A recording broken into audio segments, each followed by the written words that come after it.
बिस्मिल्लाहिर्रहमानिर्रहीम। अस्सलाम वालेकुम डियर स्टूडेंट। आज हम बी कॉम पार्ट 2 की जो एडवांस अकाउंटिंग की बुक है एम आर एफ चौधरी और सुहेल अफजल साहब की, इसका जो चैप्टर नंबर 7 है ब्रांच अकाउंट, और इसकी एक्सरसाइज नंबर 11 आज हम करने जा रहे हैं।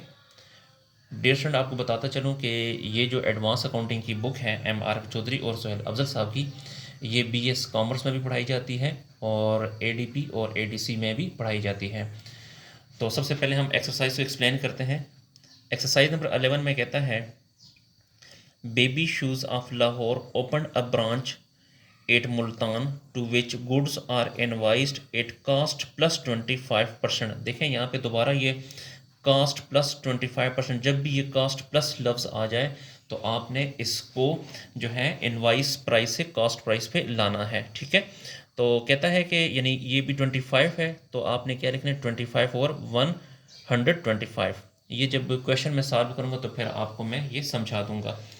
अच्छा, तो इसमें सबसे पहले आगे कहता है कि from the following information regarding Multan branch prepare Multan branch account in the books of baby shoes for the year ended 31 दिसंबर 2017। तो इसमें ये ओपनिंग स्टॉक विद ब्रांच है। तो डियर स्टूडेंट, ये ओपनिंग स्टॉक है, इसको हम ब्रांच अकाउंट के डेबिट साइड पे लिखेंगे और इसको भी आपने स्टॉक रिजर्व पे लाना है।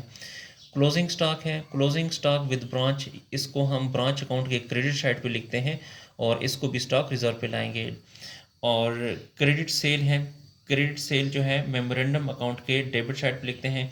ये कैश सेल है, कैश सेल को हम ब्रांच अकाउंट के क्रेडिट साइड पे लिखते हैं।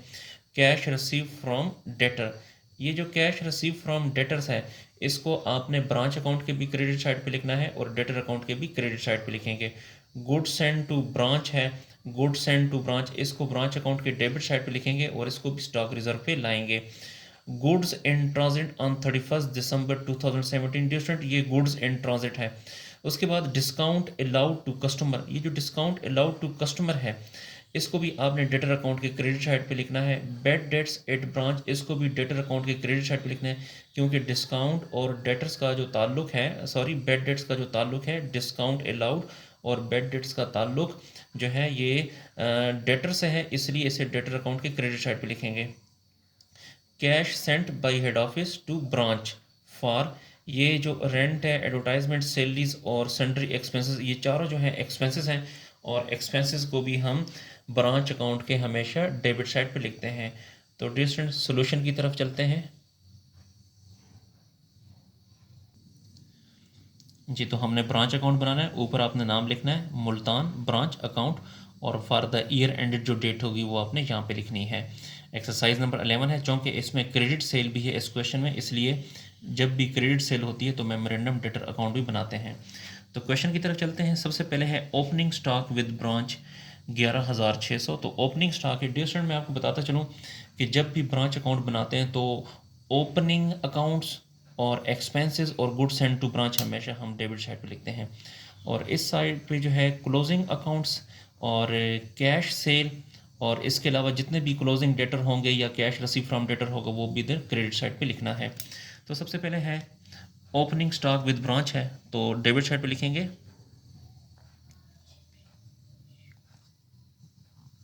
Opening stock. जो ओपनिंग स्टॉक है वो 11,600 है, तो यहाँ पे लिखें 11,600, और इसको भी आपने स्टॉक रिज़र्व पे लाना है, तो यहाँ पे लिखें स्टॉक रिज़र्व।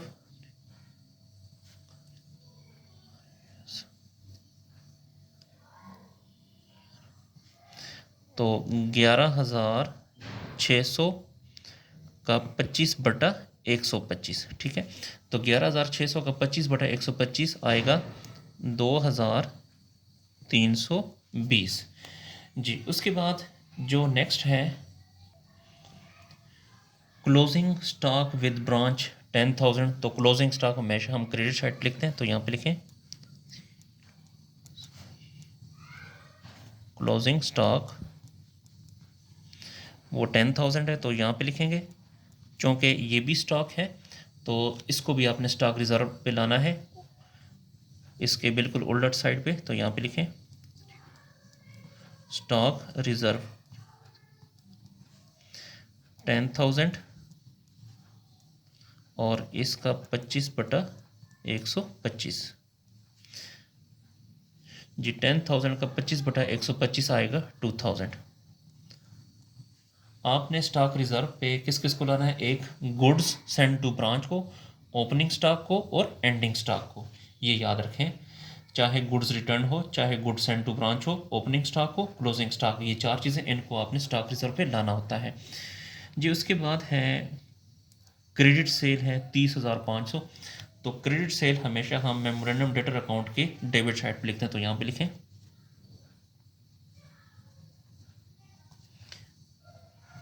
क्रेडिट सेल है 30,500, तो यहाँ पे लिखें 30,500 जी। उसके बाद कैश सेल है, तो कैश सेल को हम ब्रांच अकाउंट के क्रेडिट साइड पे लिखते होते हैं, तो यहाँ पे लिखिए कैश सेल।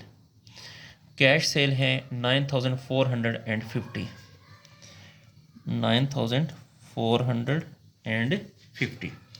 उसके बाद है कैश रिसीव फ्रॉम डेटर है 19,200। कैश रिसीव फ्रॉम डेटर हम यहाँ पर भी लिखते हैं, तो यहाँ पे लिखें cash received from debtor. Cash receive from debtor है 19,200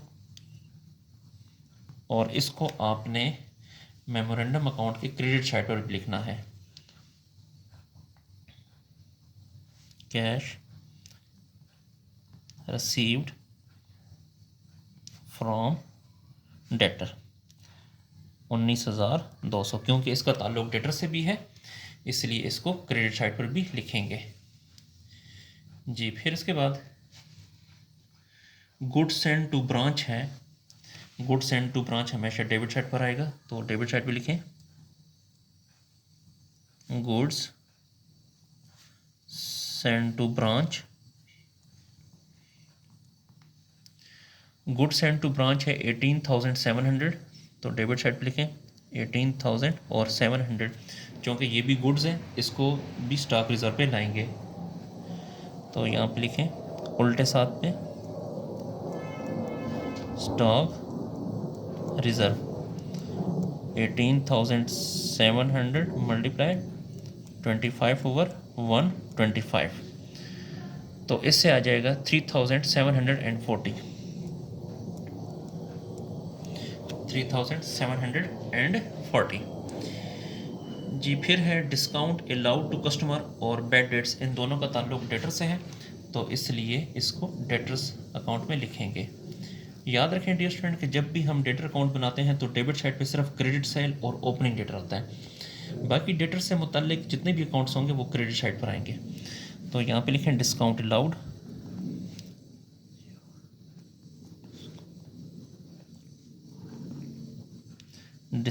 अलाउड है 2,500 और बैड डेट है 1,000 जी। इसके बाद आगे चलते हैं। आगे सॉरी गुड्स इन ट्रांजिट, ये हमसे रह गया था, तो ये भी लिखते हैं goods in transit on 31 December 2017। Goods in transit जो है वो 1,300 है, तो इसको भी अपने ब्रांच अकाउंट के क्रेडिट साइड पे लिखना है, तो यहाँ पे लिखें गुड्स इन ट्रांजिट।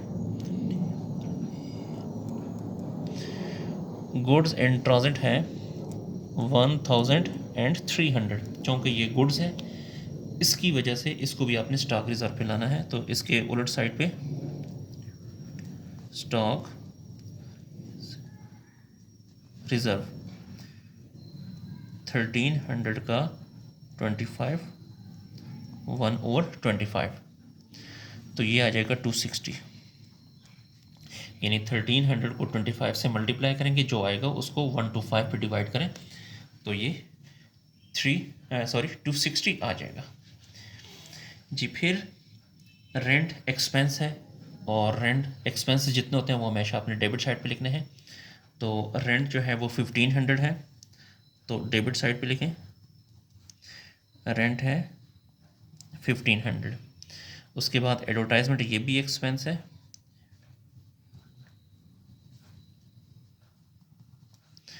एडवर्टाइजमेंट है 2600, तो डेबिट साइड पे जितने भी एक्सपेंसेस हैं वो आपने डेबिट साइड पे लिखने हैं जी। फिर उसके बाद एडवर्टाइजमेंट है 2600। एडवर्टाइजमेंट के बाद सैलरीज है 4500, तो ये भी एक्सपेंस है, तो यहाँ पे लिखें सैलरीज है 4500 जी। उसके बाद लास्ट एक्सपेंस है सन्ड्री एक्सपेंसेस, ये भी एक्सपेंस है, तो डेबिट साइड पे लिखें सन्ड्री एक्सपेंसेस। जो सन्ड्री एक्सपेंस है वो है 750, तो डेबिट साइड पे लिखें 750 जी। अब आपने इनको काउंट करना है कि इन दोनों में से ये वाली साइड बड़ी है कि ये वाली साइड बड़ी है, तो इनको ज़रा प्लस करते हैं। अच्छा, प्लस करने से पहले आपने ये जो डेटर्स अकाउंट है उससे पहले आपने इसको देखना है कि ये वाली साइड बड़ी है कि ये वाली, तो इसकी ये वाली साइड बड़ी है, ठीक है। तो ये 30,500 यहाँ लिखें, इसी तरह 30,500 को यहाँ पर भी लिखें। 30,500 में से ये तीनों माइनस करें, 19,200 भी माइनस करें, 2500 भी माइनस करें और 1,000 भी माइनस करें, तो आपके पास बच जाएगा 7,800। ये जो बैलेंस है, जब यहाँ पे कैश रिसीव फ्रॉम डेटर हो तो इस बैलेंस को आपने कहना है क्लोजिंग डेटर, क्लोजिंग डेटर्स। और आपको पता होना चाहिए डियर स्टूडेंट कि ये जो क्लोजिंग डेटर होता है, ये क्लोजिंग अकाउंट जितने भी ये उठा के हम यहाँ पे लिखते हैं, ठीक है। तो क्लोजिंग डेटर को आपने यहाँ लिखना है, तो पेज को ज़रा सा नीचे करें।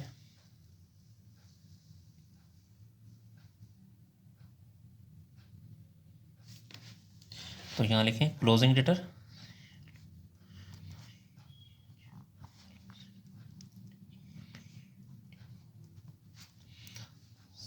$7,800 जी। अब आपने इनको प्लस करना है, तो कैलकुलेटर पे प्लस करें।